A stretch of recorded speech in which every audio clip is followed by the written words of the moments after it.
কোনোদিন থাম বসিস হবে না, আর থাম করে বসে মরতে হবে না। তুই কি বলতে আছিস কি সেটা তো পরিষ্কার করে বলবি নাকি? কি বলতে আছিস? আমি বলতে চাইছি বউটা অন্যের হতে হবে, নিজের নয়, বুঝলি? হ্যাঁ সে তো বলবেই, অসভ্য লোক একটা বুড়ো। সত্যি সত্যি বলছি মাঝে, আমার নিজের বউর সঙ্গে থাকলে না আমার পেশাবটা বেড়ে যায়। গোবিন্দকে ধন্যবাদ যে আমাদের মধ্যে থেকেও সে একটা নতুন আন্দোলন তৈরি করেছে, নিজের বউকে ছেড়ে অন্য মেয়েকে বিয়ে করে। কি বললি? আন্দোলন? আন্দোলন করছে?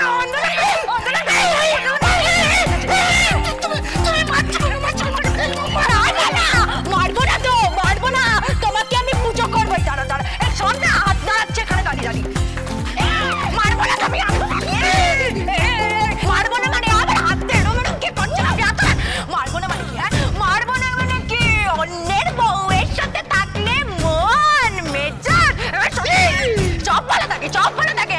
এইসব কথা বলে আমার বরকে, আমার তুই এই গোবিন্দকে গ্যাস খাওয়া যায় তো হাড় করে ভেঙে দেবো। হ্যাঁ গ্যাস খাইয়ে ওকে বিয়ে করতে বানাচ্ছ। কি ভেবেছ?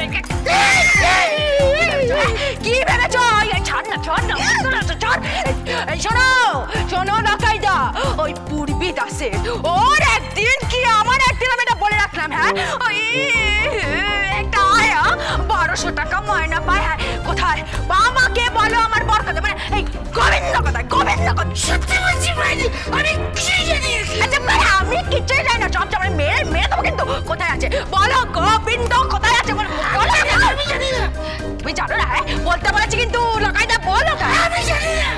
আপনি তো আমাকে ভালোবাসেন না।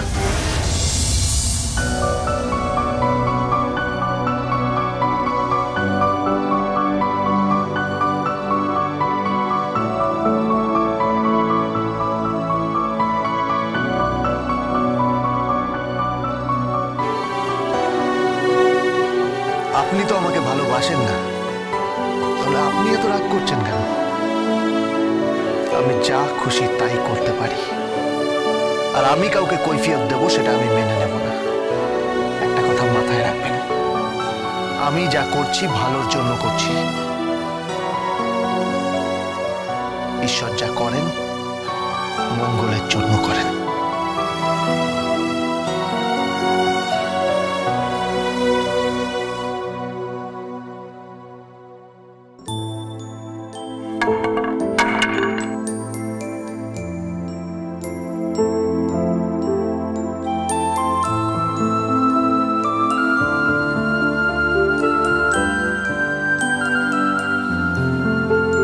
মাঝে মধ্যে একটু নিজের বউকে ভালোবেসে দেখো,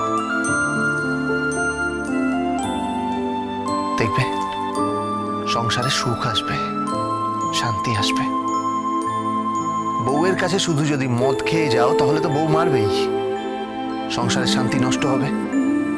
কেন নিজে হাতে সংসারের শান্তিটা নষ্ট করছো? এসব কথা আর বলো না।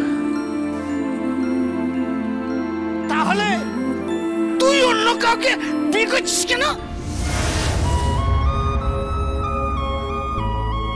আমার ব্যাপারটা আলাদা। আমার তো বিয়েটাই চুক্তির বিয়ে, তাই তুমি নিজেকে আমার সাথে গুলিও না। কারণ বিবাহিত হয়েও বিবাহিত নই।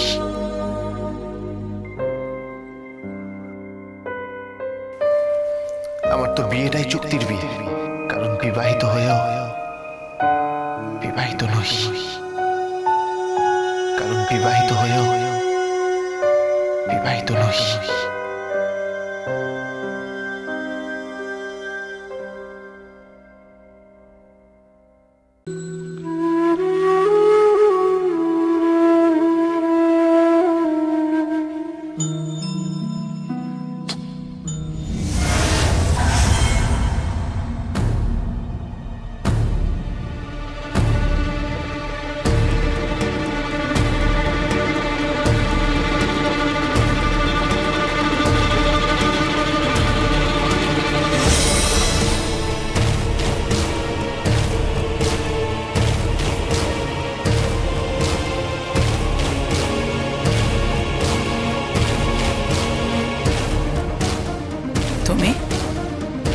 তুমি এ বাড়িতে এখন কার অনুমতি নিয়ে এ বাড়িতে ঢুকেছো তুমি?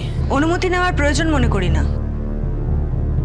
আমার আপনার সঙ্গে দরকার আছে, কিছু কথা আছে। তা কি কথা বলতে এসেছো তুমি? কি প্রয়োজন তোমার এখানে? এখানে তোমার কি প্রয়োজন? আমার প্রথম প্রশ্ন হলো, আপনি কি জানেন গোবিন্দকে?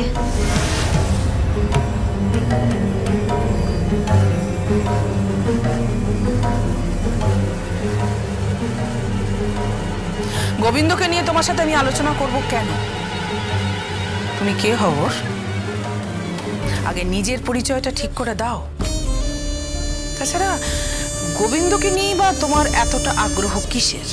এটা আমার প্রশ্নের উত্তর নয়। আমার প্রশ্নটা হলো যে আপনি গোবিন্দকে কতটা চেনেন, কতটা জানেন যে এই বাড়ির মেয়ের সঙ্গে গোবিন্দর বিয়ে দিয়ে দিলেন। সর্বসমক্ষে দাঁড়িয়ে গোবিন্দ ডালিকে বিয়ে করলো আর আপনারা অ্যালাউ করলেন। কতটা চেনেন গোবিন্দকে? কেন অ্যালাউ করলেন বলুন, কি কারণে? ডালি প্রতাপ নারায়ণ চৌধুরীর নাতনি, তিনি যা ভালো থাক। প্রতাপ নারায়ণ চৌধুরীর নাতনি হতে পারে, কিন্তু তাকে মাতৃ স্নেহ দিয়ে বড় করেছেন আপনি। আপনি কেন অ্যালাউ করলেন? কেন বাধা দিলেন না? কেন বাধা দিলেন না বলুন? তার কৈফিয়ত কি আমি তোমাকে দেব নাকি? হ্যাঁ দেবেন, হ্যাঁ আপনি আমাকে কৈফিয়ত দেবেন, কারণ আপনাদের এই একটা ডিসিশনের জন্য আমার জীবনটা ওলটপালট হয়ে গেছে। কি ওলটপালট হয়ে গেছে? কি হলো? চুপ করে আছো? বলো কি ওলটপালট হয়ে গেছে? কিছু না। তার মানে আপনি বলবেন না যে আপনি গোবিন্দকে কিভাবে চেনেন, কতটা জানেন? গোবিন্দ মা মনসা সার্ভিস সেন্টারের মালিক, এখানে কাজ করতে এসেছিল। মাস গেলে সর্বসাকুল্য ৪,৫০০ টাকা মাইনে পেত, থাকা আর খাওয়া ফ্রি, আর কিছু জানি না। দাঁড়ান,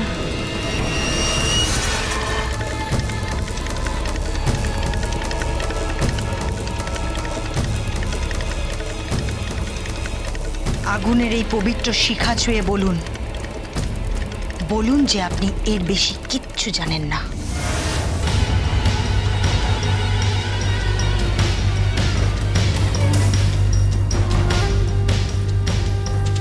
চুপ করে আছেন কেন? বলুন। চুপ করে থাকবেন না, বলুন সন্ধ্যা দেবী। চলো।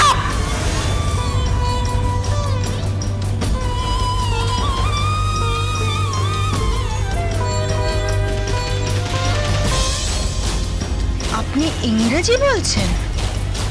ভুল করে বেরিয়ে গেছে। চুপ,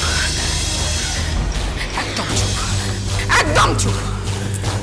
আমাকে এই বাড়িতে সবাই সোনা মা বলে ডাকে, তুমি আমাকে সন্ধ্যা দেবী বলবে না, সোনা মা বলে ডাকবে। একটা অসভ্য মেয়ে, কোথাকারে অসভ্য মেয়ে। কি করব বলুন?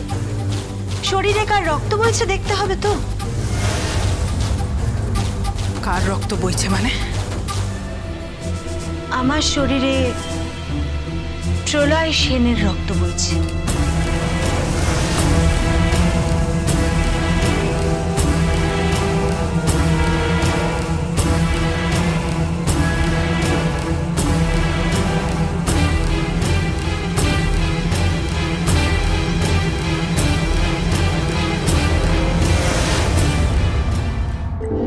দেখো পূর্বী, আমি বিবাহিতা, গোবিন্দ বিবাহিত। আবার কিসের বিয়ে হবে? হ্যাঁ, এখানে আবার কিসের বিয়ে হবে? তো চুক্তির বিয়ে, ভালোবাসার তো নয়। ধর এটা।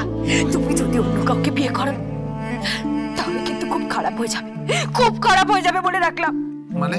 মানে তুমি যদি অন্য কাউকে বিয়ে করো তাহলে তোমার একদিন কি আমার একদিন Govinda. Hey, Johnson Portugal Bendo.